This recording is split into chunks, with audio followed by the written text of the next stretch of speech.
Hi, welcome back. My name is Layla. I'm Riley. And we are your hosts of Campus Unplugged, the college life. And we do have a special guest with us today. Welcome, Amanda. Hi, everybody. My name's Amanda, and I am the admissions representative for Saginaw Valley State University, and I specialize in the Northern Michigan regions. I have been with Saginaw Valley just over 3 years now in the admissions office, and I am also about to be a 2-time alum of the university. Wow. I know. So I graduated with my undergrad degree from Saginaw Valley in 2022. And I know, I'm old, right? And I'm finishing my master's degree here in December. So I'm coming down to like that final month. Yeah. It's getting rough. I'm ready to be done. It's there. So, what's your degree exactly? Yeah. So I did my undergrad. I was a double major in sociology and communications. And then for my master's degree, I am doing a master's in public administration. So yeah. And no, I don't want to get my doctorate before anybody asks. I think I'm done at this point. I'll jinx it. Just so gosh. Awesome. So I guess the question for you is like, what does your like day-to-day look like being an admissions rep? So no 2 days are really the same. I mean, it really does depend year to year. But specifically for the state of Michigan, I have been the Northern rep the last 3 years. So I've typically been specializing in schools, Isabella County up in the Upper Peninsula. So some really intense travel, a lot of very rural areas. I'm very used to having to download my map of wherever I'm going in advance because I'm like, if my signal goes out, I am lost. I am done for. I need my Apple Maps. Me too. I'm an Apple Maps person too. So I go to the schools. Depending on the school size, I have seen myself in classrooms anywhere from a K to 12. So I've talked to some very young kids about colleges just because they're all in one hallway. You're all here. Let's do it up. And then I'm usually at fairs. Those can sometimes be at community colleges working with non-traditional and traditional transfer students. I can be, like I said, at the high schools. I sometimes have been to fast food nights. And then when I am not traveling, I am typically here at the university. I also work on campus, giving tour presentations, helping kids through the application process. So just SVSU everywhere. Basically, my day-to-day is I are in Michigan at this point. I feel like every single time or every week it's like so different. I'm like, oh, Amanda's not gonna be in today. Oh, yeah, she's at a college fair. Oh, wait. Oh, actually, she'll be here later today. Yeah, crazy miss. So I guess like kind of like really getting into the application process is what is like a breakdown of it? Like what's a simplified version of the application? Yeah, absolutely. So it is a fall right now. So a lot of the seniors that I am traveling and meeting with, they're going through what feels like a very daunting process right now. Oh my gosh, I have to figure out what schools I'm actually interested in. And then I have to do what feels like a million college applications. It does feel like that. Yeah, no 2 college applications are 100% the same. No 2 admissions teams are 100% the same. So I make a lot of friends on the road. So for example, I'll talk to somebody who works for Grand Valley, for Michigan State.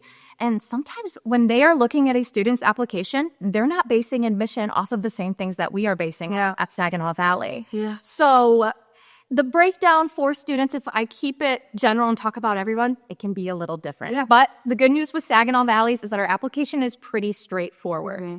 So our application, if you do our own through the Saginaw Valley website, which would be svsu.edu/apply. That application can take you about 10 minutes. It's really just filling out your general, what's your name? You guys can do that. I have confidence in all you students for that. You know, what's your address? What grade are you in? That sort of thing.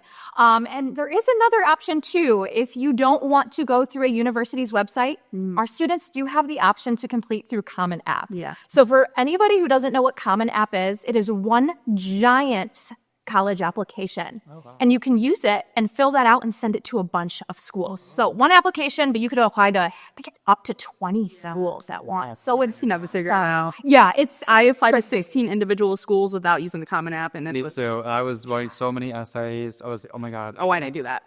So if you were a student like them, you're writing a million different essays for the schools. Common App can really save you because it will be one general essay. It will send to all the schools and grant admission. So I'm so sorry to tell you, you wasted all that time. Wish I knew that. Time machine, go back. So you guys just Common App. I also heard about like homegrown apps. What would that be? Yeah, so the homegrown apps are going to be the ones that the schools are creating themselves. So if you were to go to svsu.edu/apply, that would be doing SVSU's individual application. We did. Yes, yes. If you go to Grand Valley's website, fill out theirs. That's a homegrown app. Now, there is a plus to doing one or the other, and it really depends on the individual student. Now, for you applying to 16 individual schools and doing all those essays, sorry, dude, I would have recommended the Common App for you. But for students who maybe were like me in high school, I was kind of like, all right, I'm nervous. I'm not so sure what I should do. I think I only applied to 2 or 3 schools. Sorry. And that was back in the day. So I don't even know if Common App was a thing then. But if you're not even that old, it wasn't a thing. So it makes me feel old. But for those students who are only applying to 2 or 3 different schools, you're actually going to save time at that point doing the individual applications. Now, the reason why Common App, no matter if you are a 2.0 student, a 4.0 student, they require an SAT score. They require essays. Where if you apply to Saginaw Valley, if you meet our minimum GPA requirement of a cumulative 2.75, there's no essay. We're test optional. And there is some interesting things with applications as well that, once again, aren't the same from school to school. Yeah. I'm very money conscious. Yeah. So some schools do have application fees. Something I love about Saginaw Valley, we have no application fee ever. Wow. So October just happened. That was National College Application Month. So a lot of seniors that I've been meeting on the road were in a mad dash to fill out their college applications at that time, because a lot of your bigger schools that do require application fees, they waive them for a part of October, if not the entire month. Wow. Yeah. So it's a really great time to apply. But like I said, if you're sitting here in this podcast and any of these students are maybe listening to this and they're going, oh no, I didn't apply to Saginaw Valley. Now it's November, December. Now you have time to do that. So Yeah. Because we're free. yeah, we are free every year round, so whenever you can. Now, like I did say, no application is going to be the same. What Grand Valley, U of M, Saginaw Valley, what they're each looking for to grant admission, it's not going to be the same. So at Saginaw Valley, we base admission for a student strictly off of cumulative GPA. So for anyone listening who might not know what a cumulative GPA is, that is the average of your freshman, sophomore, junior, and senior high school grades all combined. So as long as a student has a 2.75 cumulative GPA plus, they are automatically admitted to the university. No questions asked. Not too bad. Now, I do meet some very literal students on the road. They're like me. I'm very literal. So you'll meet someone who says, I have a 2.6. So why even waste my time applying? I'm going to get rejected. Nope. It's not that black and white. Exactly. Layla knows. She's in the admissions office. Yeah. She takes these calls. Yeah. If you're a student who doesn't meet that minimum GPA requirement, you're looking at Saginaw Valley, that's not a dead end. Still apply. Yeah. We do have something called conditional admission at Saginaw Valley, where if a student does not meet that GPA requirement, they can work with an admissions representative. It's usually an essay that they have to write, just kind of talking about challenges they may have overcame during high school that affected their grades. But what I find the most important in these students' files is the 2 letters of recommendation. Yeah. We do ask that they are from somebody at the school who can really vouch for their, who they are. Are they working hard in school? Do they have insinuating circumstances that have kind of affected things? So we really work with students on that. And I do have great news for any students who might be applying that have a cumulative GPA of a 3.0 plus, because you will not only be granted admission, but we do have something called guaranteed or merit-based scholarships at Saginaw Valley, where there will be a chart in front of you. You find the GPA on it. There's going to be an amount. So that $3,000, $4,000, $5,000, or $6,500 a year, you qualify for that. Just like I said, a year. So it's every year for 4 years. Yeah. And merit-based scholarships are great too. I tell the kids, I'm like, because you're just getting this for applying. You're not writing an essay for this, unless, you're doing the, you didn't beat the GPA requirement. But still, you're not doing community service. It's as simple as you applied, you put in that work for high school, now you are rewarded all 4 years for it. So, like I said, not every school is created equal. Not everybody's going to have merit scholarships. But hopefully you have a rep. Maybe it's even me who comes to your school and can kind of educate you on your options through this. So for the admissions process, I know it can be daunting and a lot, and there's numbers, but just know any school that you're looking at, there are admission reps there to help you. Your high school counselor is also there to sit down and do those applications with you. So Hopefully, I made this process sound a little less intense, but if I stressed you out more, that you have people to help you with this, all for free, I promise. Really good, actually. There we go. So I have a question for Layla. Oh, dear God. So you've been a tour guide in your admissions at SVSU. Yeah. So when you're applying to SVSU and you obviously want to come on a tour. Yeah. You never came on a tour, though, because we found that out on the first. No, I didn't. Yeah. Okay. So when would you say is the best time to like come on a tour and visit SVSU? I would definitely say during the fall time, especially like right when school like starts back up again, only because like everybody's out, they're doing stuff in the courtyards and they're having different events and stuff, especially with like homecoming and like we used to have something called BOV, Battle of the Valley, so there's like a lot of stuff happening then too. So like I definitely think during the fall or even the spring when stuff is opening like all back up again, it's getting warmer, just so that way you can see what college life is like on campus. Obviously like when you're coming to tour, no matter what time of year it is, except for the summer, you're going to see like students everywhere. You're going to see them leaving class, going to Starbucks, eating, whatever they're doing. You're going to see them. You're going to see what they're kind of doing in between classes or on their way to classes. Yeah, you'll see me in the cafe a lot during. I know. Yeah, getting his panda. As you should. No. I eat BNF too sometimes. I like chicken tenders. But yeah, so when you're applying to SVSU, like when should you apply to housing if you're going to be in housing? Yeah. December 1st. December 1st. Yep. So what does the application look like for housing? So I guess like from what I remember that it looked like, it was that I went in, I did the $200 prepayment. And then what I did was I filled out like what I wanted, like my preferences, and then like if I had any preference of roommates or anything. And I think you also put in your meal plan in that as well. Yeah. So like you put in your room and board all in that one contract. So then from there, you kind of just like you wait until they give you the next steps. For me, or at the time when I first did it was like I had to wait till like June to like select my room. Now it's to where like you put in all your preferences, you put in whatever you like, what you want, and like housing will best match you, and then you'll get it like around April. Yeah. Yeah, because I remember when I applied for this past year to like live on campus this year, because I was a commuter for 2 years. Oh, yeah, me too. So yeah, I don't like commuting. I was like, I don't live on campus. So I put the application out in December, but I filled mine out 2 weeks late. Yeah. So I up on a wait list. So I had that where I had to go through and put like, I'm like an early riser. I like to go to bed early. I'm clean. Yeah. And so like there's that option to like do that, which is very helpful. Because I was like, what if I get put in like a housing unit with like people who are messy, going up late all night? So like that's very helpful that they try to match you according to like what you have at. Yeah. But I got matched with my friends, so I got to go in that group, and I'm now for a neighbor. I heard that's awesome. Yeah. Something I never get rid of me. Always stress to my students when I'm out on the road. December 1st is coming. It's coming. Yeah. Not a lot of people who are seniors in high school necessarily know where they want to go by December 1st, their senior year. No, that is okay. Yeah. I always make the analogy when I'm at schools. This is not like getting Taylor Swift tickets for the Eras tour. This is not like, oh my gosh, I need to be on there at 8 a.m. sharp. I'm going to refresh a million times. And sorry, you're not going to live on campus. It's not that crazy. Like, you can take some time to decide on this. Yeah. Another important date with December 1st, that is when SOAR opens. SOAR is your student orientation and registration. If a student decides Saginaw Valley is the place for me, that is what you need to sign up for. That is what commits you to the university. So December 1st is a really big date. And it's coming up. Yeah. Also, very quick. What's another big date? May 1st. May 1st is college decision day. Yes, it is. Oh. Yes, it is. It's where honestly, like, even if you do commit on May 1st, like 9 times out of 10, you are definitely able to like back out. If you like say like you applied somewhere like in the middle of May and you're like, oh, hey, wait, like that's a better option for me. Like you're more than welcome to do that. Like you're not completely stuck to go there. 100%. But it's like a lot of people think they are. Yeah. It's like, going back to the housing thing. Let's say you pay your $200, right? But you decide, oh, I'm going to SVSU now. I pay my $200. I'm going to be housing.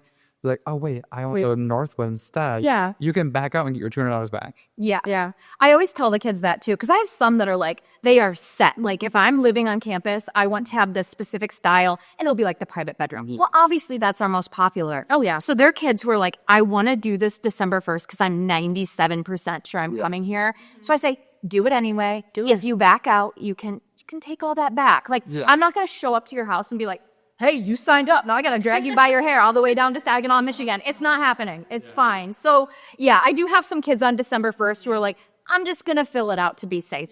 It never hurts as well. So there's security in all of this for sure. Yeah. Okay. That was good to know.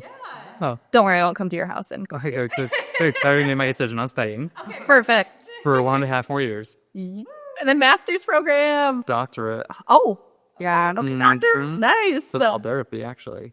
I'm proud of you. That's amazing. Yeah. So now we talked about housing a little bit. So like, what's like what is first generation? Yeah. So I am the northern region, like I told you guys. That is a very rural area and not very high college going typically in the modern family up there nowadays. So a lot of students that I am working with are first generation. So what a first generation student is characterized as is a student who is going to be the first person in their direct family to attend college. Layla right here is a first gen student. I myself was not a first gen, so I really try to support my students because I mean the college application, that's scary for everybody. I'm sure it felt even scarier. I'm the first person ever to make this move. With me being a first gen, like I had to go to my cousins. So like my cousin, she just graduated from or at the time she graduated from Dearborn. And so I'm like, hey, like, how do I do this application? She's like, you don't know. And I was like, neither of my parents went to college. Yeah. What do you want from me? I need help. Please help me. So like a lot of people go to like siblings, cousins, or even like you said, school counselors. Yeah. Like a lot of like first gen students need someone to turn to, and a lot of them don't. Yeah. So like, even like honestly Google too. A lot of like first gen students were like go back to Google to look for stuff. And we worked together today. And what happened right before we came to this? A kid walked in and needed help with his application. Yeah. And Layla was able to stand there and help him. So if you don't have somebody in your family you're comfortable asking, or you don't have anyone, period. Call. Yeah. Or even show up to the school. Somebody will work with you. Yeah. We're all nice, I promise. Yeah. We try. I don't know. Because like, I'm not a first gen. Both of my parents went to college. My aunt went to college. Most of my cousins went to college. So like, I obviously had that support to like back me, like, oh yeah, you need to do this, this, and this, and this. But I couldn't imagine what you went through. I mean, like, looking at this like application, being like, where do we start? I'm like, I froze. Like with half my applications, like I literally looked at them and I said, this is too scary, and I backed out of them and I stopped doing them. But like most of them I did do in October though. So like I started looking at colleges in July. What for you? And I was like, okay, I want to go to college, start looking now. So I started looking, and then I got really scared because some of them looked intimidating. And then half of them like required essays, and I said, I don't want to write an essay. So I was like, I'm not doing that right now. And so I put them off, and I was like, okay, Layla, you have to do them. I was like, you have to figure them out. Your parents can't help you, but you need to figure them out. And now you're here. And now I'm here. There you go. Third year in. Amazing. So as a first gen, what advice would you give to future kids that may be scared to just even apply? What advice I'd give to them? Yeah. Honestly, is don't be afraid to look at an application and it seem hard and you're like, I can't do this. Like, none of my parents did this. Like, why do I have to do this? I can't do this. Or what if I'm not smart enough for this? You know, a lot of first gen students, a lot of students in general, they undermine themselves a lot. Yeah. They're like, I can't do this. I'm not smart enough. I'm not going to do it.